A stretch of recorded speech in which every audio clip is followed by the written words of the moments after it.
Tukiendelea na episode 3 ambayo ni mwendelezo wa hiyo concept ya operant conditioning theory. Kwenye session ya kwanza tujaribu kuangalia the main theme ya operant conditioning, ambapo tumeona maana ya operant conditioning na idea kubwa. Lakini before we proceed, huyu B.F. Skinner ambaye ni proponent wa hii theory alifanya moja kati ya experiment kubwa ili kuweza kukazia maarifa yetu. Alifanya moja kati ya experiment kubwa ambazo zilijaribu kuonyesha ni kwa namna gani hii operant conditioning theory inaweza kumaanisha. Hebu angalia vizuri kilichotokea hapa. Alitumia panya, unayemuona hapa. Huyu ni panya kama unavyomuona hapa, lakini alitengeneza boksi kama inavyoonekana hapa, ambapo ndani ya boksi hili aliweka mtego, akaweka chakula. Egamio, tulisema mtego ni egamio, hili hapa linaonekana hapa, utaweza kuliona vizuri. Akaweka container chakula, lakini pia kulikuwa kuna taa, kuna taa nyekundu, kuna taa ya kijani, hapa tutakuja kuiona baadaye. Lakini hapa chini hapa aliweka waya, ambao huu waya ndani yake alikuwa amewekea shoti. Akamweka huyu panya hapa ndani, lakini lengo ni kuweza kuonyesha nguvu ya reward and punishment katika kujifunza. Nataka kuonyesha nguvu ya reward and punishment katika kujifunza. Condition ilikuwa kama hivi: ukiweza kupress button hii ya chakula, maanake unastopisha hii uwezekano zile circuit za shoti kuweza kutokea. Ukishindwa kuipress kwa wakati, unapigwa shoti. Ukipress kwa wakati, unapata chakula na unazuia shoti kukupata. Lakini kukawa kuna taa ya nyekundu na ya kijani. Inapowaka taa nyekundu, manake shoti inatokea, panya anapigwa shoti. Ikiwaka ya kijani, ukiweza kupress ya kijani, manake umeweza kuzuia hiyo shoti kutokea. Manake inawaka taa ya kijani, inaonyesha sasa hapa press kuzuia upate chakula. Akizubaa, ikiwaka nyekundu, manake anapigwa shoti na chakula pia hakipati. Hebu utakamuona huyu panya katika trial zake anaanza kuzunguka katika ile, akiwa ni kiumbe ambacho kilikuwa hakina tabia ya kuweza kupress hiyo button. Sio kawaida ya panya kuweza kupress hiyo button. Kwa hiyo katika trial anazunguka.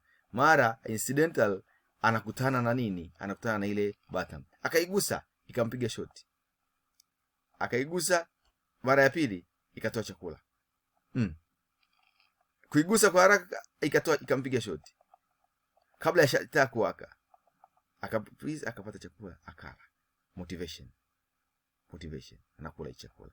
Baadaye anajifunza. Anasema inavyowaka ya kijani ndio wakati wa kuweza kupata chakula. Lakini kabla ya kijani kuwaka, manake alikuwa anapata nini? Anapigwa shoti. Hebu tuiangalie vizuri ili uweze kuona kile ambacho kimetokea. Angalia vizuri, utaweza kuelewa. Trial and error za huyu panya. Anaingia katika haya mazingira, anapita huku.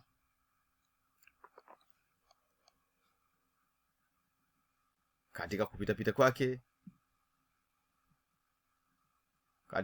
kwake, huyu panya angalia.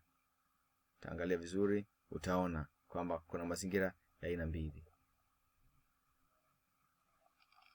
Ukipress button kabla ya taa ya kijani haijawaka, unapata nini? Unapata shoti. na chakula kitoki. Lakini ukisubiria taa ya kijani ikiwaka, ukipress, unakuwa safe, unapata chakula. Manake hii shoti ilikuwa inapiga hapa chini, ndio punishment alikuwa anaipata baada ya makosa ambayo ameyafanya. Kwa hiyo analazimika kujifunza kufanya timing ya hii taa. Na baadaye unamkuta huyu panya ana uwezo wa kuassociate. Anaisubiria taa inawaka, alafu ndo ana press, anapata chakula. Anaisubiria inawaka, ana press, inapata chakula. Lakini ni kwa sababu gani amejifunza kuweza kupress? Kwa sababu kulikuwa kuna punishment ambayo alikuwa anaipata baada ya kukosea kuweza kufanya nini? Kupress hii button. Na kwa nini aliendelea kutime? Kwa sababu alikuwa anapata reward. Kuna reward environment ya chakula ilikuwa inatokea hapa baada ya kuwa amefanikiwa kuweza kupress hii button katika kipindi ambacho kilikuwa ni sahihi. Unaweza kuona sasa hii Skinner's box ilikuwa inaonyesha ni consequence na impact ya reward and punishment katika kujifunza. Kwamba always if there is punishment, mtu anaweza kujifunza tabia, na if there is a reward also mtu anaweza kujifunza tabia mpya. Ndio maana hii operant conditioning ikawa tunazungumzia reward versus punishment, instrumental conditioning, kwa sababu there must be an instrument ambayo ina trigger uwezekano wa tabia fulani kuendelea kutokea. Kwa mfano halisi wa huyu panya ulikuwa unajaribu kuonyesha hii experiment alofanya Skinner ikawa popular, ilikuwa inajaribu kuonyesha ni kwa namna gani operant conditioning inaweza ikatumika katika kusaidia kujifunza. Ni kwa namna gani punishment and reward ina nguvu katika kujifunza. Ndio maana ukimwangalia, you see, amepata kile chakula. Ikizima, ukipress, anapiga shot. Akitulia, ikiwaka, akifanikiwa inawaka, akapress, akapata chakula. Kitu ambacho sio kawaida kwa panya. Napozima amekula chakula chake, akienda kupress sema mpaka iwake ndo ndagusa. Kajifunza. Unakuta kajifunza tabia ambayo kila mtu anaweza kushangaa. Huyu panya ana uwezo wa kupress button, lakini kumbe ni kutokana na mazingira ambayo amekutana nayo yamemforce kujifunza tabia fulani. Kwa hiyo ilikuwa inajaribu kuonyesha ni nguvu, ni kwa namna gani kuna kuwa na nguvu katika punishment na issue ya reward. Kwa namna gani reward na punishment inaweza ikawa na nguvu zaidi. Lakini pia hebu tusikilize vizuri pia hii concept. Operant conditioning is based on the idea that we can increase or decrease a certain behavior by adding a consequence. For example, if a dog poops on a carpet, we can either provide reinforcement so the dog does it again, or punishment so the dog stops. Both reinforcement and punishment can either be positive or negative, which means we have 4 possible ways to teach this dog a lesson. We can draw the 4 options in a table. If reinforcement is positive, we add something pleasant, like a cookie, to increase the likelihood of a behavior. If reinforcement is negative, we still want to increase the desired behavior, this time by removing something unpleasant, like the leash. If punishment is positive, we add an unpleasant response to decrease behavior. When punishment is negative, we also want to decrease behavior, now by removing something pleasant, like the comfy carpet. If we stop any sort of manipulation, the conditioned behavior will eventually disappear again. This is called extinction. Operant conditioning was first studied by Edward L. Thorndike, and later made famous by the work of B.F. Skinner. Skinner believed that organisms are doing what they do naturally until they accidentally encounter a stimulus that creates conditioning, which results in a change in behavior. To test this, he placed a rat inside an operant conditioning chamber, which later became known as the Skinner box. Among other things, inside the box was a lever that would release food when pressed. Conditioning happens in a 3-term contingency, today known as the ABCs of behavior.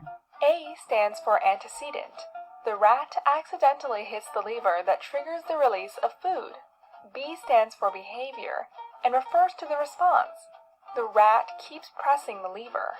C stands for consequence. Food keeps coming out. The strength of the response to the conditioning depends on the schedule of reinforcement. If there is always food after pressing, the rat behaves predictably.